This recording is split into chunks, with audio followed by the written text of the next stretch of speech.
As the Russian invasion drags on, its results reveal much about the machinations of global players. Stay tuned to some of the more shocking revelations we've dug up, and before you go, tell Congress to get out of NATO. Click on the link below. Shakespeare once wrote, "All the world's a stage, and all the men and women merely players. They have their exits and their entrances." One of the mistakes the average person makes is to think that the events he or she witnesses in their lifetime is merely happenstance, or that events happen due to a natural evolution of human progress. We wouldn't deem those under socialism on their way to communism to be at or near some pinnacle of human progress. No, we see that as a system of control and as a way to enslave an entire nation while only a handful at the top reap the benefits. Throughout the life of the John Birch Society, we have documented the activities that have led to the rise and fall of countries around the world according to the whims of insider plans to install world government. Our organization is named after a war hero who gave his life while serving in what was supposed to be a free China, but instead found out too late that China was well along its way to falling to communists. His death was swept under the rug for many years so as not to embarrass and derail the Chinese communist plans. JBS founder Robert Welch wrote about the communist conquest of China as aided by Congress and many federal government agencies and bureaucrats. Just ask the average Chinese if their life is currently at a pinnacle. These actions on the world stage don't just happen. They happen because someone or a group of somebodies organize and plan these events. The John Birch Society has documented the machinations of these world events as coming from an organized conspiracy. The major players advocate for the goal of a new world order that will usher in world government. Current world events have moved countries closer toward that new world order. As Mr. Art Thompson documents in his book In the Shadows of the Deep State, Karl Marx and Frederick Engels, prior to writing the Communist Manifesto, wrote a book called The Holy Family, in which they wrote about a new world order. They wrote, "The revolutionary movement, which began in 1789 in the Cercle Social, gave rise to the communist idea, reintroduced in France after the Revolution of 1830. This is the idea of the New World Order. In short, communism is the end goal of the New World Order. Should we expect only communists then to advocate for a New World Order? You be the judge." About a month ago, President Biden suggested in a speech, "There's going to be a new world order out there, and we've got to lead it. And we've got to unite the rest of the free world in doing it." At the end of March, according to express.co.uk, Russian Defense Minister Sergei Lavrov said Moscow and Beijing were paving the way for a multipolar, just, democratic world order. Addressing the Chinese government, he added that by the end of this stage, we, together with you and with our sympathizers, will create such a new world order. When it comes to the Russian invasion of Ukraine, many pundits and those in big media set up a black and white scenario of Ukraine President Zelensky as being the good guy and Putin as the bad guy, while others are setting up Putin as a good guy battling the New World Order. Do the comments made by his defense minister sound like he is fighting to stop the New World Order?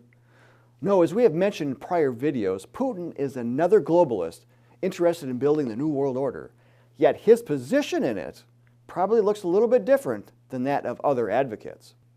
The war and the fear of Russian aggression are being used to manipulate Eastern European countries into falling for the globalist entrapment of NATO. NATO is clearly just another globalist tool to entangle countries into giving up some of their sovereignty to be best governed by unaccountable bureaucracy. As Mr. Thompson mentions in his Shadows of the Deep State, NATO was sold to the American people as a means to oppose communist expansion by the USSR in Europe. Few read the pact and how it placed our military under control of the UN, where too many communist countries held membership and had decision-making positions. Russia's invasion has sparked discussions in NATO to further expand membership.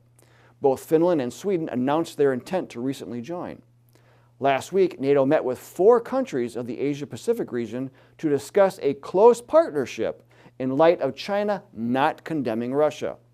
The Epoch Times reported, the North Atlantic Treaty Organization, NATO, has announced that it will begin engaging in the Asia-Pacific region both practically and politically in light of Beijing's growing influence and coercion, and its unwillingness to condemn Russia's invasion of Ukraine. Australia, Japan, New Zealand, and South Korea were identified as these Asia-Pacific partners. Mr. Thompson further pointed out in his book that NATO today is trying to expand beyond Europe and into Asia for membership as a stepping stone toward a one world army, a global NATO, if you will. Those same 4 countries were included into a list that Mr. Thompson included in his book as to the countries that would be added to this proposed global NATO. Others on the proposed list include Brazil, South Africa, and India. In 1989, the World Affairs Council of Northern California hosted a panel of Time magazine correspondents to discuss the shifting of world order. It was named Viewing the New World Order, East and West. Remember, this was at a time when the Soviet Empire was supposedly collapsing. Europe was busy building up what would become the European Union in 1993, and Russia was following in their globalist footsteps by laying the foundation for the Eurasian Economic Union, with the initial treaties setting up a customs union that were signed in 1995.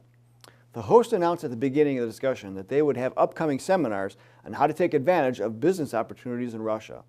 The first correspondent, Barrett Seaman, offered the following observation in his opening statement. Charles Krauthammer, who is an essayist for Time magazine, wrote recently that we are living through the greatest global democratic awakening in history.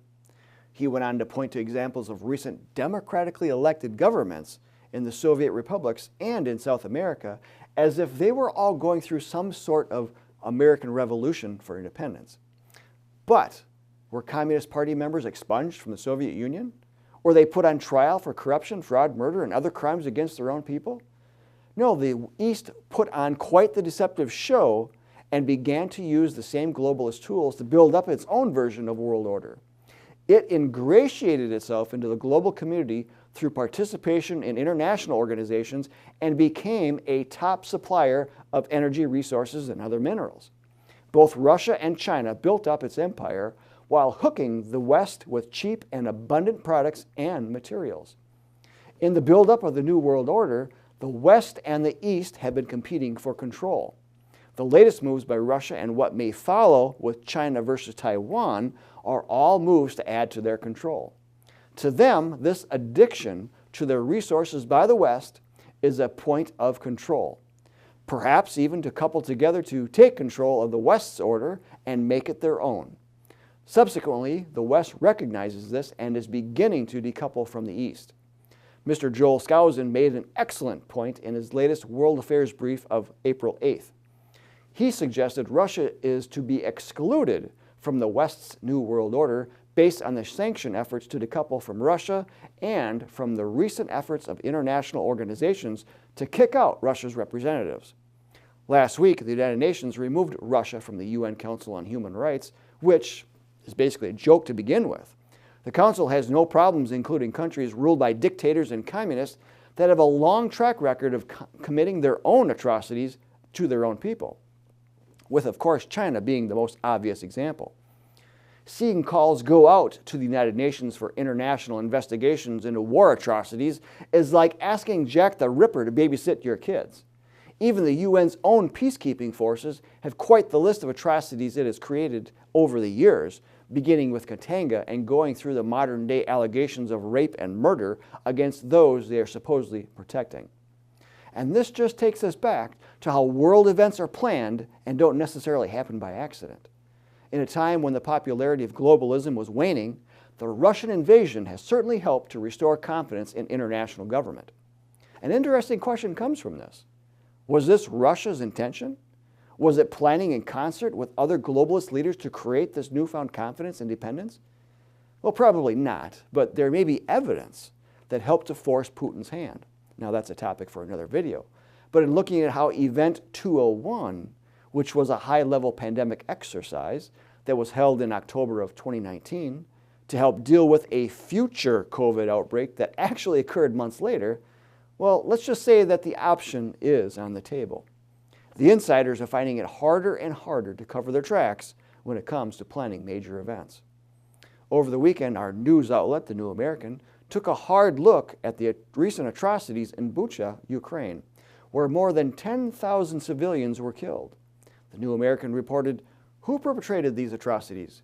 Before evidence could be rationally processed and independently examined to answer this basic question, we were presented with a manufactured global consensus on the matter. According to Ukrainian President Volodymyr Zelensky, the Biden administration, the United Nations, and the fake news industrial complex, the verdict is already in. Russian troops carried out the horrific atrocities, which reportedly included mass murder of men, women, and children, as well as torture, mutilation, beheadings, dismemberment, and rape. It continues, Russian Foreign Minister Sergei Lavrov denounced the Bucha massacre charges as fake in a statement carried by Russian news agency TASS, T-A-S-S, on April 4th. As to be expected, Lavrov's statement and other similar denials from Russian spokesmen have been dismissed out of hand by Western officials and media as self-serving Kremlin propaganda. Normally, that is not an unreasonable position, particularly considering the fact that TASS, Pravda, Novosti, and other Russian media are notorious state-controlled holdovers from the communist epoch of the Soviet Union. But there appear to be troubling facts that contradict the Russia did it narrative of Zelensky, the U.S.-European fake news opinion cartel, and other official and unofficial operatives of the U.S. deep state. Various independent analysts have pointed out glaring holes and inconsistencies in the prevailing narrative. These include the silence about any atrocities from the mayor of Bucha, as he appears on a Facebook video beaming that the Russian occupation is over for the city and that it is indeed a glorious day.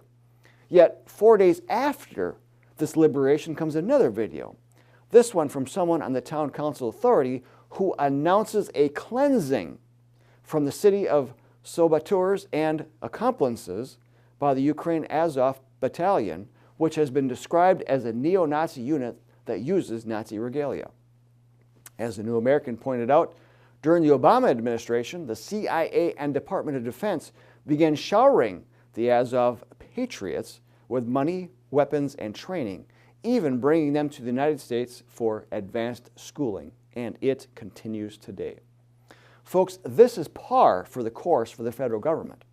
The New American offered, as we have reported extensively over the years during both Democrat and Republican administrations, the American deep state shadow government has repeatedly backed the most murderous and anti-American terrorist thugs, Al-Qaeda, ISIS, Islamic Jihad, PLO, Hamas, Hezbollah, Kosovo Liberation Army, Supreme Council for the Islamic Revolution in Iraq, Free Syrian Army, and more.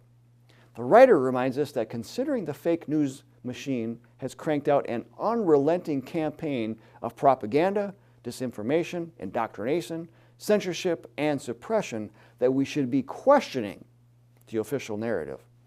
As the New American concluded, the suffering of the victims in Ukraine is very real and very tragic, but sorting out the facts and the truth amidst the chaos of competing propagandas and orchestrated deception is very difficult.